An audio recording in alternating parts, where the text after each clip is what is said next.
Become a Linguistic Assassin. The very first book on NLP was The Structure of Magic. How NLP was discovered is pretty interesting. It happened way back in the golden times of therapy, when more and more people were okay with going to therapy, a growing demand. But before the insurance and drug companies took over, back then it was a pure cash free market business. No drugs, no billing of insurance, just like any other free market business. If you want to get a haircut, you have to shop around to find the best place. One mistake by the hair cutter and you won't likely come back. Or you shop around for a favorite restaurant. You get a bad few meals and you'll never go back. This is why the free market cash businesses tend to produce the best results. They have to in order to stay competitive. On the other hand, places like the DMV where you have no choice but to go there tend to have much less friendlier service. How does this apply to the golden age of therapy? Back in the day when a client came to see a therapist, they were operating under the same principles. They knew the client was paying out of pocket.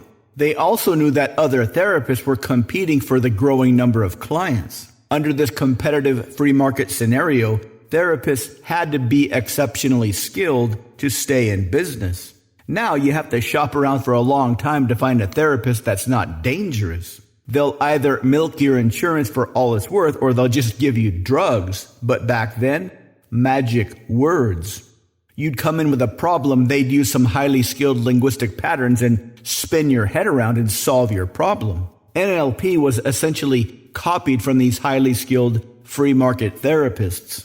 So the first book was essentially word-for-word copies of transcripts. And to understand what was happening, they used Chomsky's theory of transformational grammar, how to look at the surface structure, the things people are saying, and understand the things they believe are true but aren't saying. A very powerful form of this earlier therapy was somewhat similar to the Socratic method.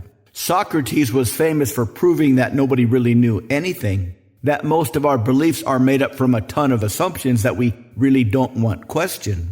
So the way this type of therapy worked, somebody would come in with a problem, and through this simple method of asking questions, they would obliterate the assumptions supporting a few of the negative beliefs.